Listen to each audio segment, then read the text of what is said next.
welcome to Good Game Pocket Edition, your concise collection of gaming for gamers, by gamers. I'm Barjo. And I'm Hex. This week we were hit by the first of many big waves of games that'll come crashing upon our shores before the end of the year, starting with a thorough dunking and Splinter Cell Blacklist. We can't be the reason the country gets into the wrong war. You're right. Can't make a bad call on this, which means we have work to do. But before we sneak around with Sam, let's have a look at the open world shenanigans of Saints Row 4. Here's the latest approval ball. We lost 20 points. We can get them back. They're at 20 points. I'll admit that's a little lower than anticipated. So you agree you have a problem? No, you do. You're the communications director. Fix this. You play the newly elected President of the United States, who's been abducted by aliens and plugged into a Matrix-style simulation. The upshot of this is that you can bend the rules of the simulation, giving yourself superpowers to run riot through this digital playground. Yes, it's not hard to enjoy the comedic genius of weapons like the dubstep gun.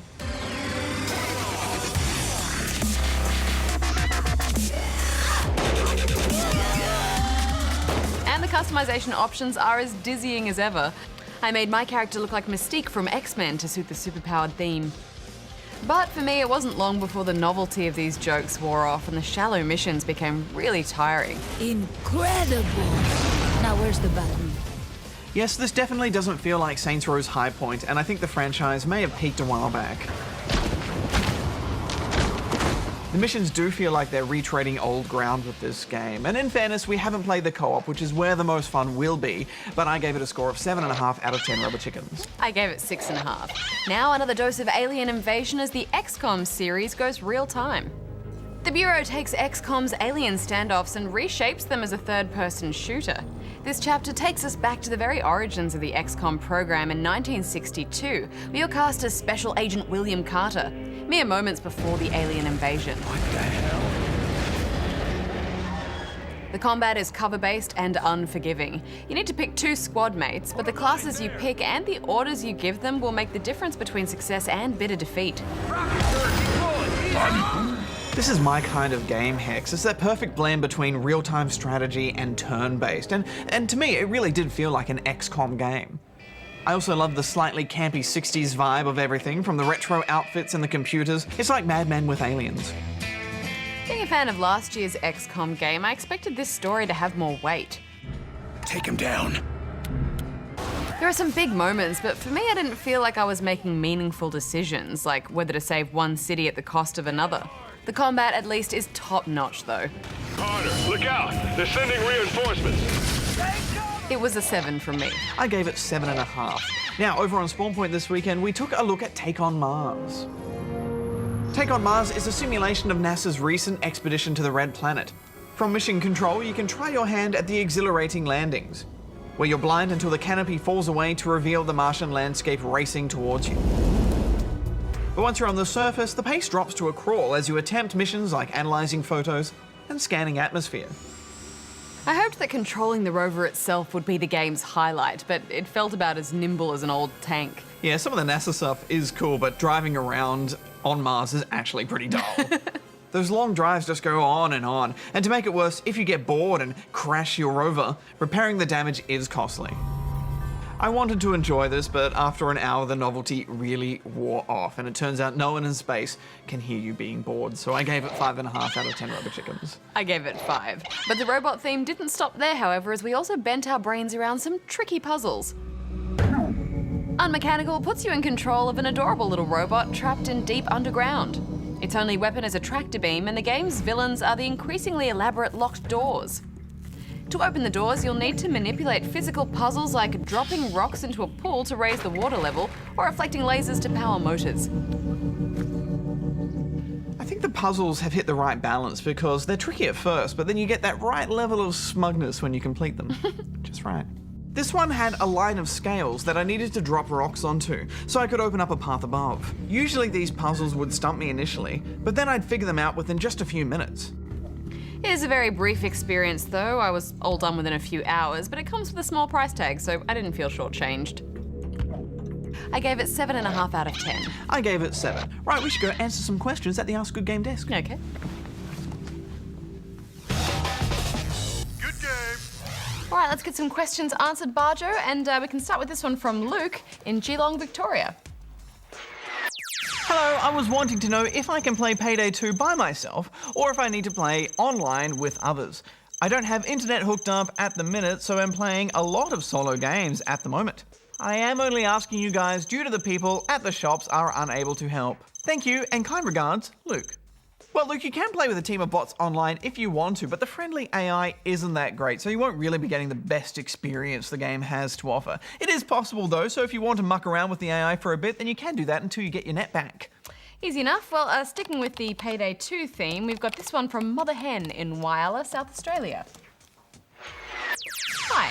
My son has been going on and on about Payday 2 and how much he wants it and how all his friends are getting it, blah, blah, blah, all the usual nagging. But he is only 13 years old, and I was wondering, in your opinion, how bad is the game? Would it warp his young mind? Well, Mother Hen, in our opinion, it is a very violent game with lots of adult themes from drug dealing, hostage taking, bank robbery, and of course shooting at police. Yes, and it is rated R18+, so it isn't suitable for minors. And let's see what the classification board flagged with it. There's high impact themes, violence, strong impact language and drug use, moderate impact sex, and mild impact nudity. So that's pretty much a full whammy of adult content. Yeah, the whole spectrum. To get a better idea of how the game looks and the things you do in the game, we'd suggest you watch our review of Payday 2 on our website. There's also plenty of gameplay videos around that'll give you a good look at the game.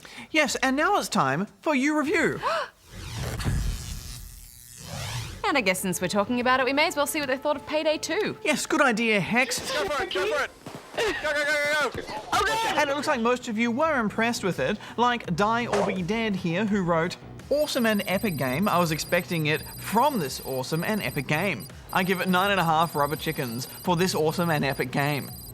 But he actually gave it 8.5 stars. Oh, okay. Likewise, Noble17712 seemed to enjoy it, but did have a bit of criticism, writing, "This game is really enjoyable and best played with friends, but what I don't understand is why they decided to add a level dedicated to creating meth.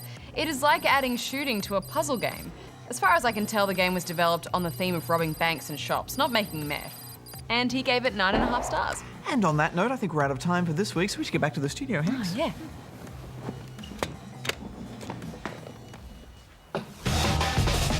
Good game. Sam Fisher is back, and this time he's got a new face, a new voice, and some new tricks.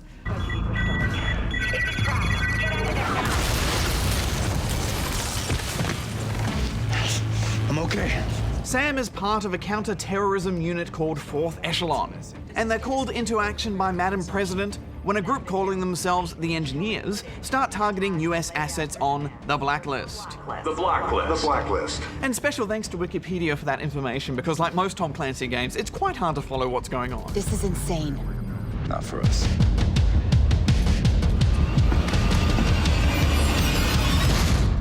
As you progress through the hefty campaign, everything gets more and more serious, and the weight of what's happening starts to hit home. What have you done? I wasn't completely sold on the new Sam Fisher though. That was your last mission. I felt like with Conviction, the last game, they finally started to chip away at who Sam was, and we learnt more about him, and with that personal story with his daughter, and I feel like this is a step backwards in that respect. Copy. Going through the guards is going to be tough. The good news is, even if you tune out on the story, this is a great Splinter Cell game. Yeah, something about this feels like that Splinter Cell we grew up with. It takes all those ideas and adds some new ones as well. We had limited access to the multiplayer features, but we were able to get a feel for it. Yes, let's talk about the co-op first. I'm glad it's so integrated now because I love sneaking about with a friend. Those barricades look like the best defensive position nearby. Some side missions are just simple wave modes. Others are all about tactical objectives, such as getting in and getting out without being seen once. And I found them the most satisfying. While you can do many of these alone, you will find them quite hard to do solo, I think. And teamwork is especially important in the return of mercs versus spies.